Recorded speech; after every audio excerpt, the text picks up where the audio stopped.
بسم اللہ الرحمن الرحیم۔ السلام علیکم ورحمۃ اللہ وبرکاتہ۔ روحانی میڈیا آفیشیل کے معزز ناظرین کو خوش آمدید۔ جی پیارے ناظرین، کبھی کبھی انسان کے پاس سب کچھ ہوتا ہے، لیکن اگر گھر میں سکون نہ ہو تو وہ زندگی کی ہر خوشی ادھوری محسوس کرتا ہے۔ گھر وہ جگہ ہے جہاں انسان تھکن کے بعد سکون تلاش کرتا ہے، لیکن جب اسی گھر میں ہر وقت لڑائی، غصہ، ناراضگی، بدگمانی اور ایک دوسرے سے دوری پیدا ہو جائے تو انسان اندر سے ٹوٹنے لگتا ہے۔ کبھی میاں بیوی میں بات بات پر اختلاف شروع ہو جاتا ہے، کبھی والدین اور اولاد کے درمیان فاصلے بڑھ جاتے ہیں، کبھی بہن بھائی ایک دوسرے سے ناراض رہتے ہیں، اور کبھی گھر میں ایسی بے چینی محسوس ہوتی ہے کہ انسان سمجھ ہی نہیں پاتا کہ آخر سکون کہاں چلا گیا۔ میرے عزیز ناظرین، ایسے حالات میں سب سے پہلے کسی انسان کے سامنے ہاتھ پھیلانے کی بجائے اپنے رب کے سامنے جھکے، کیونکہ دلوں کا حال بدلنے والا، ٹوٹے ہوئے رشتوں کو جوڑنے والا اور گھروں میں سکون عطا فرمانے والا صرف اللہ تعالیٰ ہے۔ اللہ تعالیٰ قرآن پاک کے اندر ارشاد فرماتا ہے وَأَصْلِحُوا ذَاتَ بَيْنِكُمْ،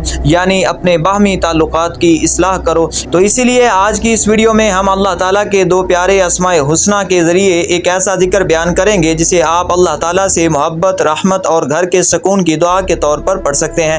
وہ دو اللہ تعالیٰ کے مبارک نام اللہ تعالیٰ کے اسم اعظم یا سلام یا ودود ہے۔ یا ودود یعنی بہت محبت فرمانے والا، اور یا سلام یعنی سلامتی عطا فرمانے والا۔ جی ناظرین، ذرا سوچئے، جس گھر سے محبت ختم ہو جائے وہاں کتنی بھی آسائش ہوں دل کو سکون نہیں ملتا، اور جس گھر میں اللہ تعالیٰ محبت اور سلامتی عطا فرما دے وہاں تھوڑے وسائل کے باوجود زندگی خوبصورت محسوس ہوتی ہے۔ پیارے ناظرین، اس عمل کو کسی جادوئی نسخے یا فوری نتیجے کی ضمانت سمجھ کر نہ پڑھیں۔ ہم اللہ تعالیٰ سے دعا کرتے ہیں کہ ذکر کرتے ہیں اور یقین رکھتے ہیں کہ اصل اختیار صرف اللہ تعالیٰ کے پاس ہے۔ اب آئیں اس عمل کا طریقہ سمجھتے ہیں۔ سب سے پہلے وضو کر کے پاکیزگی کے ساتھ بیٹھیں، پھر اللہ تعالیٰ کی حمد و ثنا کریں اور درود شریف پڑھیں۔ اس کے بعد اپنے دل میں نیت کریں کہ یا اللہ، میں یہ ذکر تیری رضا اور اپنے گھر میں محبت، رحمت، سکون اور باہمی اصلاح کی دعا کے لیے کر رہا ہوں۔ پھر اللہ تعالیٰ کے یہ دو اسماء حسنہ اللہ تعالیٰ کے اسم اعظم یا ودود یا سلام پڑھیں۔ اب آپ انہیں جتنی مرتبہ آسانی سے پڑھ سکتے ہیں پڑھیں، محبت اور توجہ کے ساتھ پڑھیں، تعداد کو شریعت کی طرف سے لازمی یا مقرر شدہ نہ سمجھیں۔ اصل چیز اخلاص، دعا اور اللہ تعالیٰ پر بھروسہ ہے۔ ذکر کے بعد ہاتھ اٹھائیں اور دل سے دعا کریں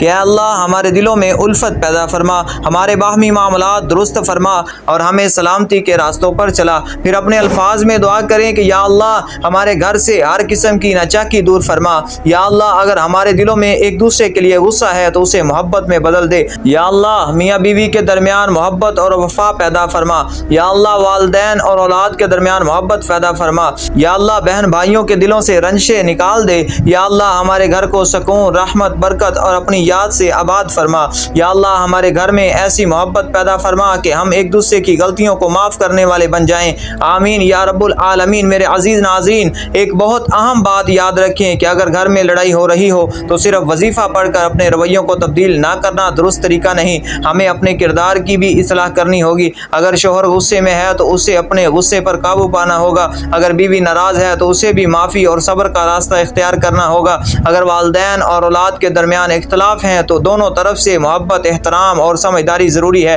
کیونکہ کبھی کبھی گھر کی ایک بڑی لڑائی کی وجہ صرف ایک سخت جملہ ہوتا ہے، ایک ایسا سخت جملہ جو غصے میں زبان سے نکلتا ہے اور کئی دنوں تک دل میں زخم چھوڑ دیتا ہے۔ اسی لیے آج سے ایک اصول بنا لیں کہ غصے میں جواب نہیں دینا، ناراضگی میں رشتہ نہیں توڑنا اور غلطی پر معافی مانگنے میں شرمندگی محسوس نہیں کرنی۔ میرے آقا نبی کریم صلی اللہ علیہ وآلہ وسلم نے غصے پر قابو پانے کی ترکیب دی ہے۔ اسی لیے جب گھر میں غصہ بڑھے تو خاموشی اختیار کریں، اللہ کو یاد کریں اور معاملہ ٹھنڈا ہونے کے بعد بات کریں۔ اور میرے ناظرین، اپنے گھروں میں سلام کو عام کریں، گھر میں داخل ہوتے وقت سلام کریں، ایک دوسرے سے نرمی سے بات کریں، چھوٹی چھوٹی باتوں کو نظر انداز کریں اور اللہ تعالیٰ سے اپنے گھر کے سکون کی دعا کرتے رہیں۔ اگر آپ چاہتے ہیں کہ گھر میں محبت بڑھے تو صرف یہ نہ سوچیں کہ دوسرا شخص بدل جائے، کبھی کبھی اپنے آپ سے بھی پوچھیں کہ کیا میں اپنے گھر والوں کے ساتھ نرمی سے بات کرتا ہوں؟ کیا میں دوسروں کی غلطیاں معاف کرتا ہوں؟ کیا میں غصے کے وقت خاموش رہ سکتا ہوں؟ کیا میں اپنے گھر والوں کے لیے دعا کرتا ہوں؟ کیونکہ گھر کا سکون صرف ایک فرد کی ذمہ داری نہیں بلکہ گھر کے تمام افراد کی مشترکہ ذمہ داری ہے۔ اگر آپ کو یہ عمل مفید لگا ہو تو ویڈیو کو لائک کریں، اپنے ان لوگوں تک ضرور پہنچائیں جن کے گھر میں ناچاکی یا رنجش ہے،